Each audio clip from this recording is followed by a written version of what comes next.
Up on Mountain News this morning, the Knott County community said goodbye to a teenager killed in an apparent animal attack. As the push to legalize medical marijuana continues in the Bluegrass, opponents are worried that it could cause other issues if passed.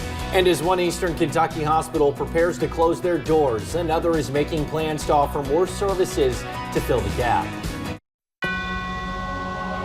Dedicated to Eastern and Southern Kentucky, this is WYMT Mountain News This Morning. Good morning, it's 6 o'clock. I'm Will Puckett. And I'm Madison Pergram. Thank you for tuning into Mountain News This Morning on this Monday. And Madison, this Monday is going to feel like an extra Monday. It is. The rain is coming back, unfortunately. We had a nice weekend, but Brandon couldn't hold off the precipitation for much longer. Let's bring him in this morning. And Brandon, we've mentioned it a ton this morning, but a beautiful weekend has now turned into a soggy Monday and a soggy couple of days. I tried my anti-rain dance, but it didn't work. But that's all I got for you this morning. But yep, it's back, and it was a beautiful weekend. Got out and jogged a little bit yesterday. It was fantastic weather, but the rain is back, and the cold is going to filter in behind it the next few days. Let's take a look. Live pinpoint Doppler radar this morning. A lot of darker green showing up and some blue in those higher elevations there. Parts of southwest Virginia, you see some heavy rain going through London, back over toward Manchester, up toward Buckhorn, down toward Hazard, and over toward Hyden this morning, so be careful out there.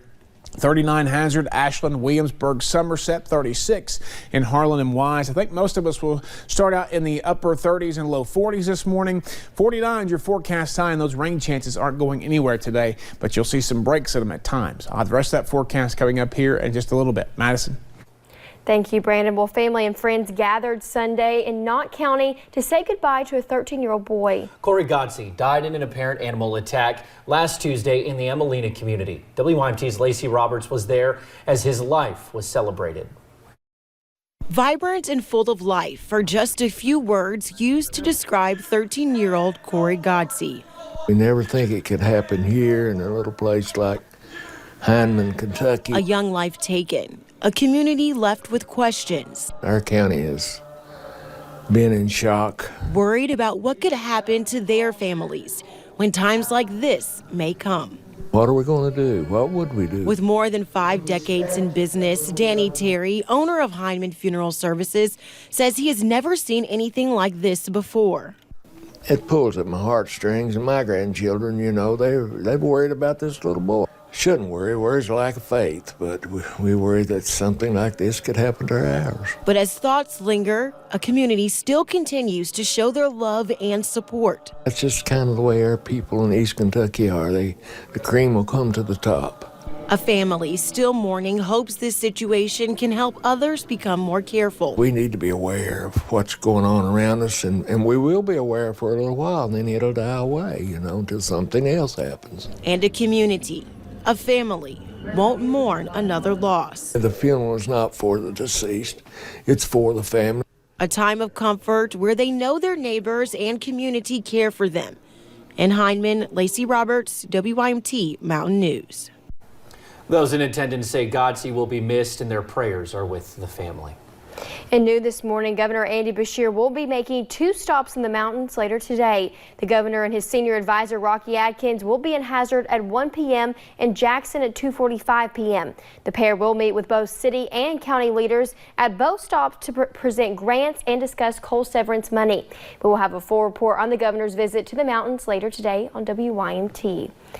And last week, the Kentucky House of Representatives voted to legalize medical marijuana in the state. That bill now goes to the Senate, and some opponents worried the proposed legislation could lead to criminal abuse or be a gateway to legalizing recreational marijuana. One person in Kentucky disagrees with those statements, saying you never know who it could help. It's not some horrible thing, and people who use it, especially for medical reasons, they're not horrible people. They're everyday people. They're you and me. They could be your neighbor. They could be your pastor. It's, in my view, it's a fundamental right to have good health. And you should be able to have the option to be able to treat that how you see fit. The measure won House passage on a 65-30 vote after a long debate Thursday. Governor Beshear has expressed his support for the legislation. Well, Wednesday, disability advocates from around the Commonwealth will gather at the state capitol to meet with lawmakers and rally in the Capitol Rotunda. Their message is we count, we matter, we vote. The 874K Disabilities Coalition, which is hosting the rally, is named for the more than 874,000 Kentuckians with a disability. The event starts at 12:30 Wednesday afternoon. Meanwhile, the ousted CEO of Brady Industries is firing back at allegations that he was misusing company funds. Last week, Craig Bouchard filed suit against the company he founded over his removal as CEO and chairman. In a response filed Thursday, Brady officials say there were several red flags concerning Bouchard's use of funds, including personal expenses charged by Bouchard to the company's credit cards. Bouchard denies those claims, saying, quote, "I take great care with the expenses that I incur on behalf of the company, and to my knowledge, I have at all times acted properly and in accordance with company operating agreements, authorities, bylaws, and my employment agreement." Well, King's Daughters Medical Center in Ashland is speeding up their process to help patients. This comes after the announcement that Our Lady of Bellefontaine will be closing at the end of April. King's Daughters Medical Center has released a statement about their hiring of physicians who had practiced within OLBH.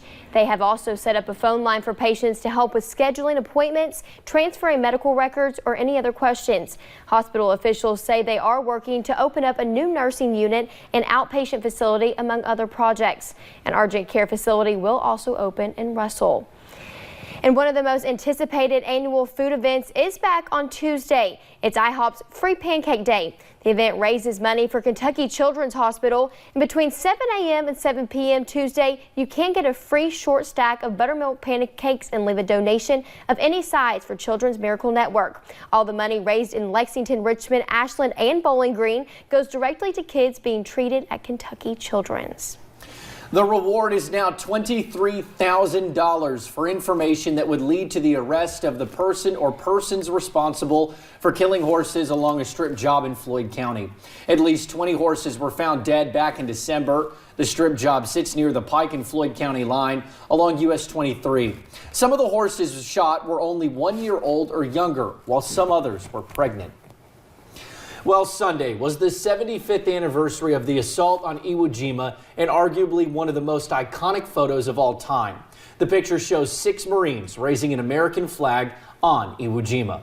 And one of those Marines is from Kentucky, and Grace Finnerman brings us his story.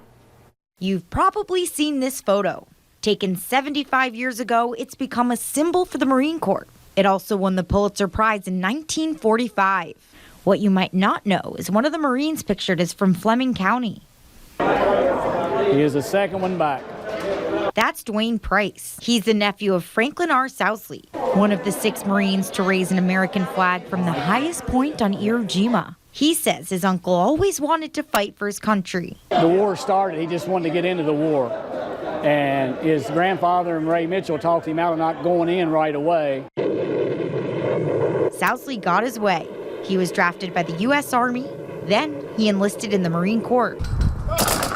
And he became part of arguably one of the most iconic moments in history, a moment that helped the Allies win the war. We have an air base on Iwo Jima for an invasion of Japan. And this paved the way to save countless Japanese and American lives. This flag raising really, I'm going to say, helped win the war for us. The picture was taken 75 years ago, but veterans say it's an important reminder that wars are still going on today, and people are still paying the ultimate sacrifice. 3 of the 6 in the photo paid the ultimate price. They gave their life for our country. Sousley was shot by a sniper a month after the photo was taken. But before he died, he told family members he had a feeling he was part of something special. He wrote to my grandmother and told her to watch the papers that he'd made history. Sousley's family did keep a close eye on the paper. His nephew says soon enough the picture was on every newspaper in the U.S. And Price is making sure his uncle's legacy lives on. Very, very proud to be related to him. In Fleming County, Grace Finerman, WKYT. The moment captured in the photo pictures was one of the bloodiest battles in World War II. More than 6,500 Americans were killed.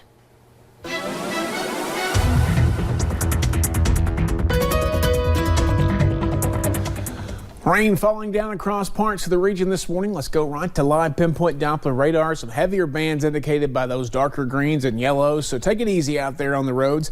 Temperatures in the 30s and 40s. I think most of us will end up closer to 40 by the time we get into the about 7 o'clock time range here. Maybe a little bit warmer in some spots.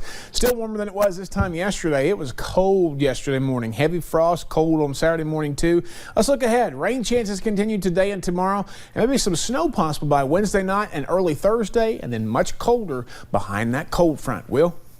Alrighty, Brandon, thank you. And thank you for joining us on Mountain News this morning. More news is on the way. Coming up, we'll have the latest update on the coronavirus and how it's affecting people here at home and around the world.